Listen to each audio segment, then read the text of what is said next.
Hey YouTubers, welcome back to the channel, and today, as promised, I am doing a little video of my game room and my multi-arcade machine. I built this machine over a course of about 5 years. It originally started off as a bar top arcade machine, and I eventually built a pedestal for it and decided, hey, let's get this thing off the ground and build something equivalent to, like, say, a cabaret machine or an arcade one-up.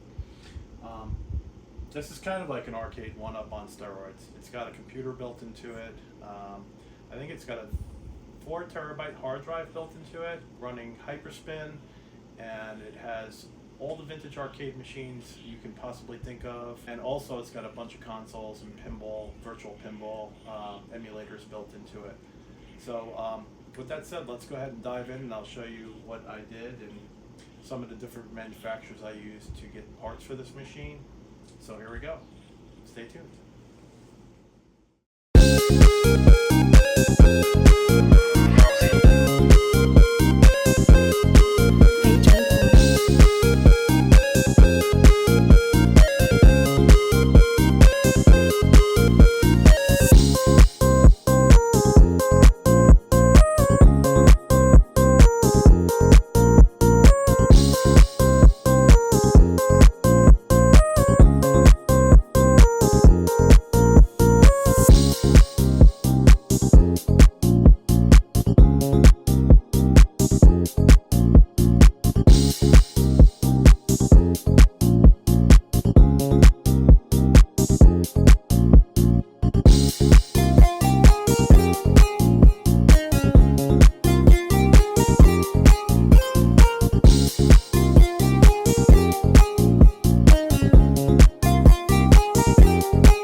So like I stated before, this game originally started off as a bar top machine. I got the cabinet from a company called Game Room Solutions. I'll go ahead and leave a link down in the description.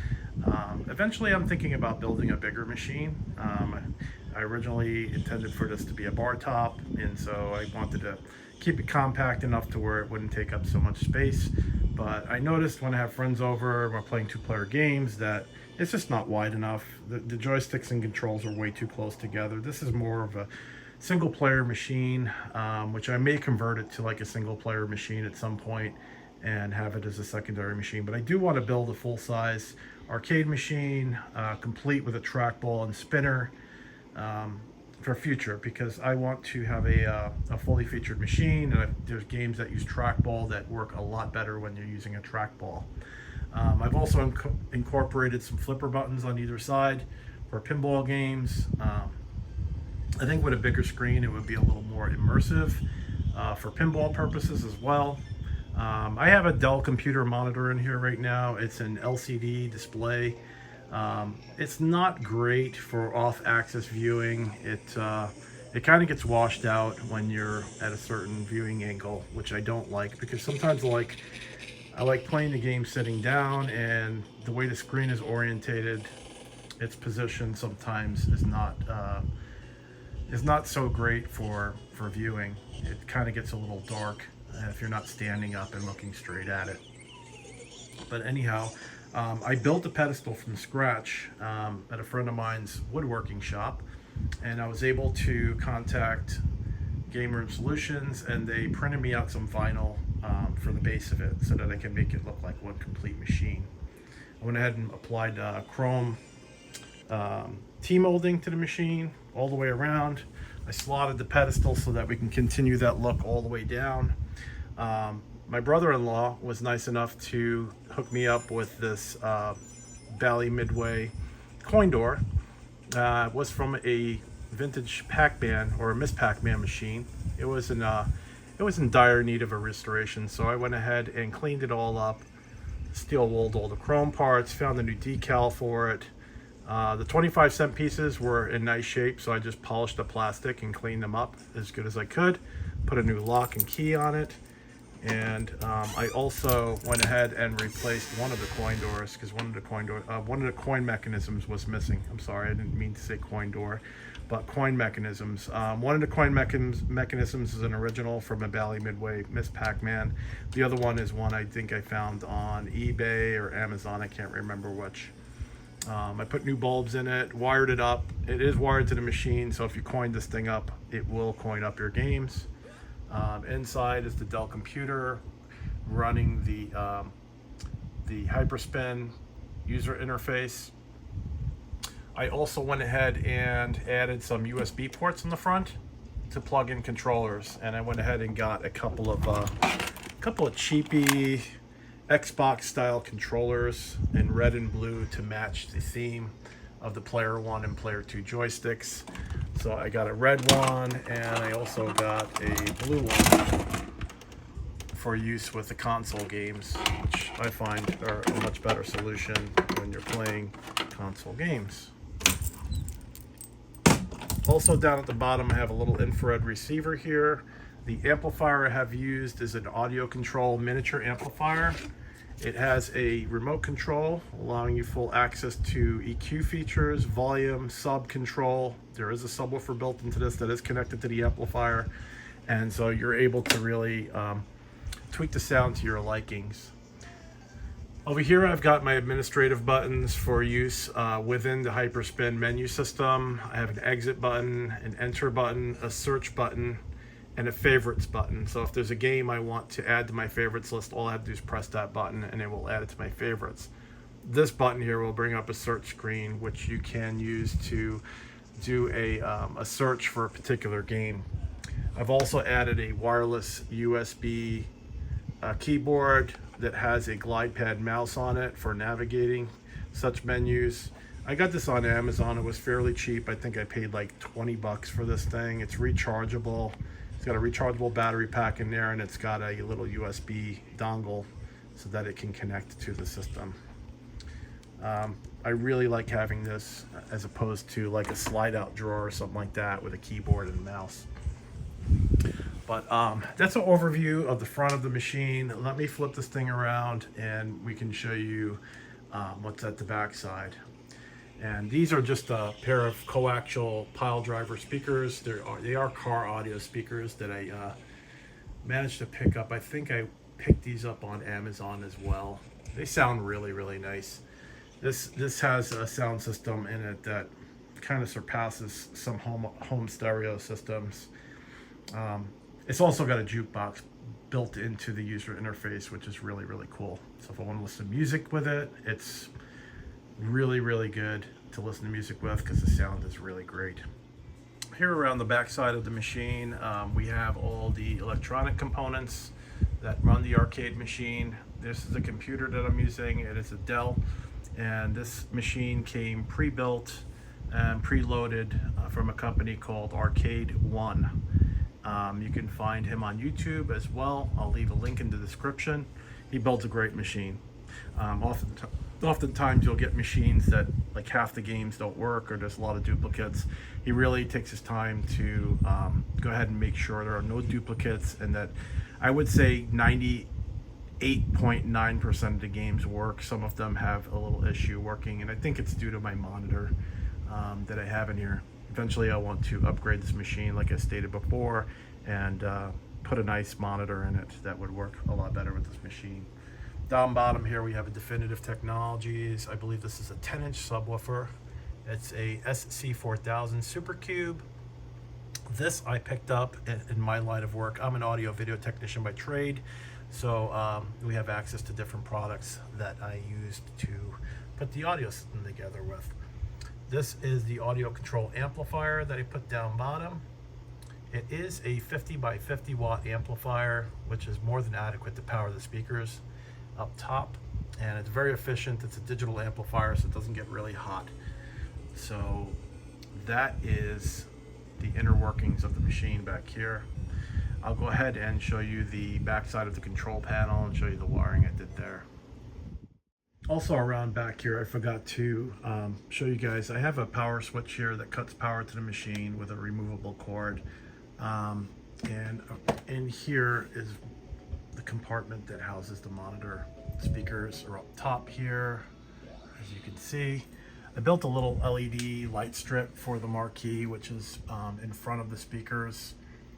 Here is just a regular Dell monitor. It's just a computer monitor. It's a VGA monitor, but I went ahead and used a VGA to HDMI converter to go ahead and extract the audio so that I can send that to my amplifier.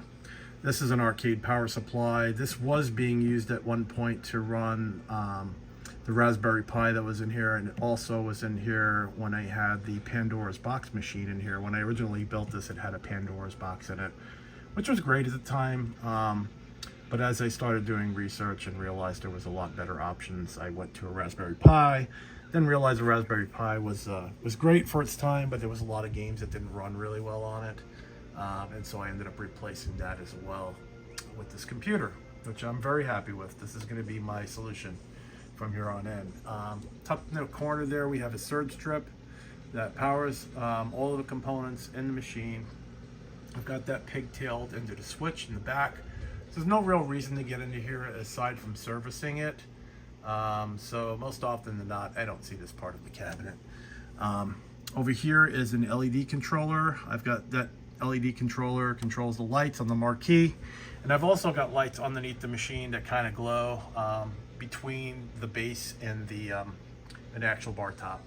So that kind of lights up the front real nice. That is that's the back of the machine. If I can get this door to close, that'd be great. It's got a little touch latch magnet system that keeps it closed, but it's a kind of a tight fit here, so you got to kind of slam the door to get it shut.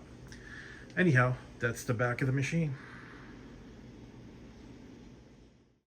Here around front, we've got the control panel. I've got a player A coin button, player B coin button, player A start and player 2 start buttons down at the bottom here.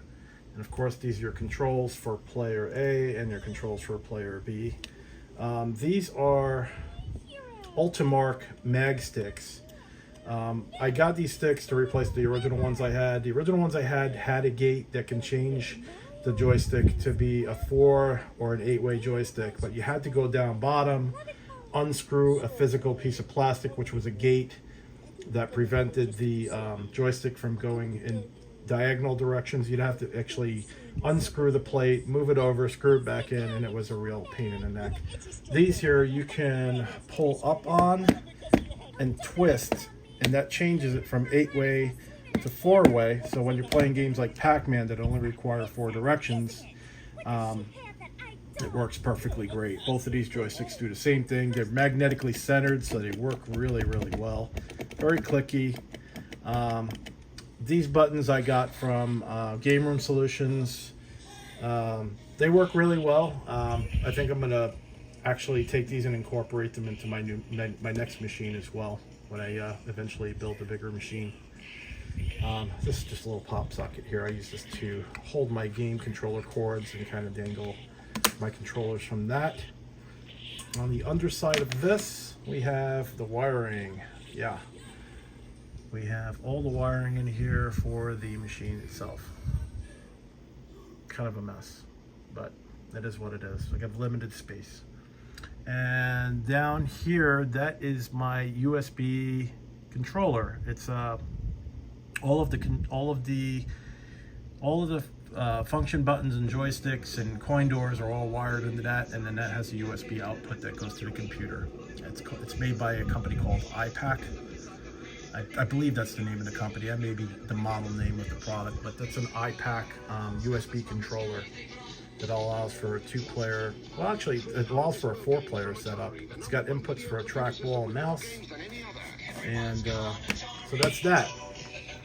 On the top end of the machine here, this is the front end. We're running a operating system called Hyperspin.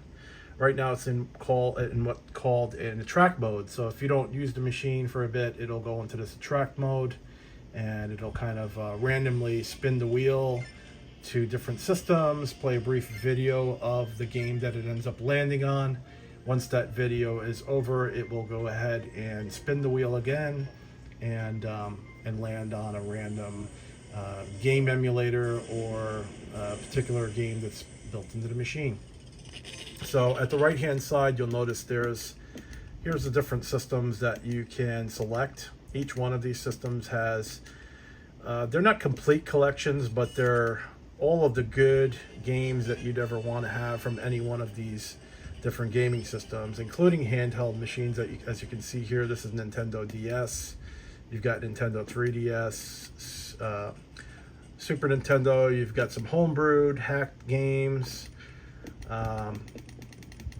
Let's see what else. We've got your Nintendo 64, Nintendo 64 DD, which I believe is the hard drive version of the Nintendo 64, or the disk drive version of the Nintendo 64. So as you can see, everything is pretty much alphabetically ordered. So you've got your Sega Dreamcast, Game Gear. I'll just flip through here. We've got Neo Geo games. What else? We have PlayStation. We have PlayStation 2. We have PlayStation 2 Mini, PlayStation Portable, Supervision, Casio. So any kind of vintage console game or handheld is built into this machine. We also have MS-DOS prompt. MS-DOS is actually DOS games, computer games that were available back then. You have your toolkit, which allows you to go in and make settings. It also allows you to do a remote session with Arcade1 in the event that you're having an issue with the game. You just email Arcade1 and he will set up a session where you guys can remote in, where he can remote into the game and take a look at some settings, and if there's something that needs to be tweaked, he can help you, which is really, really great. I mean, service after the sale with Arcade1 is really great. It's been a really great company to work with. I've had minimal problems, but there was a few things that I had to work through that he got me worked through really quickly and easily. So yeah, let's launch a game system, and I'll show you a little bit of the gameplay.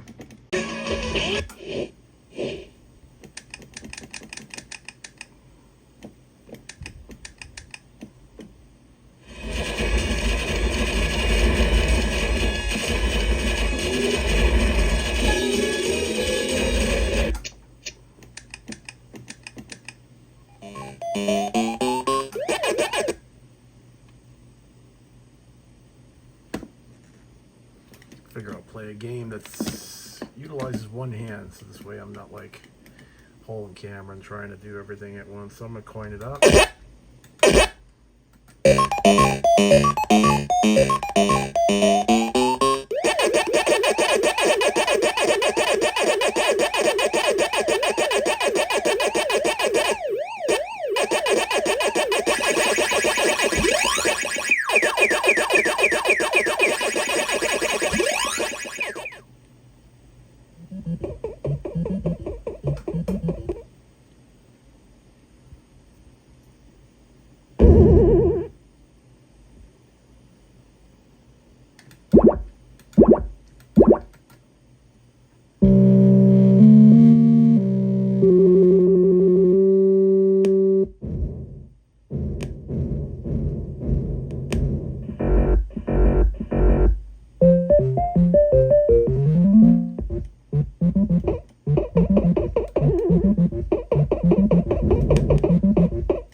Priority for Pushing player button.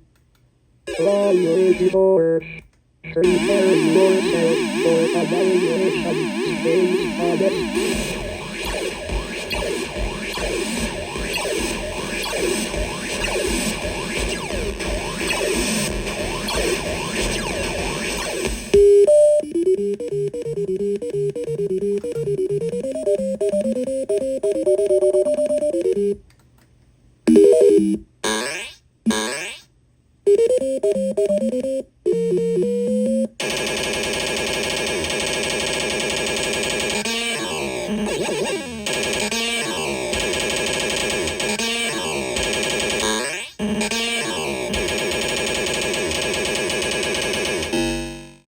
So that is the conclusion to my arcade machine video. If you got any questions, drop them down in the comments below.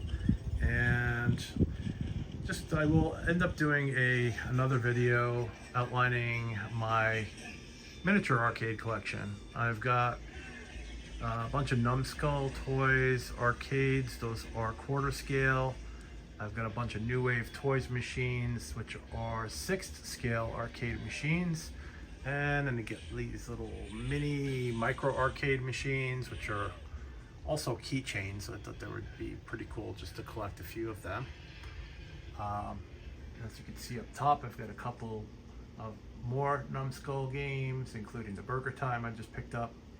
And I'm also a pretty avid collector of boom boxes. So you may have noticed throughout the room, I've got boom boxes throughout the room. You'll probably have seen some of my boombox videos that I've done.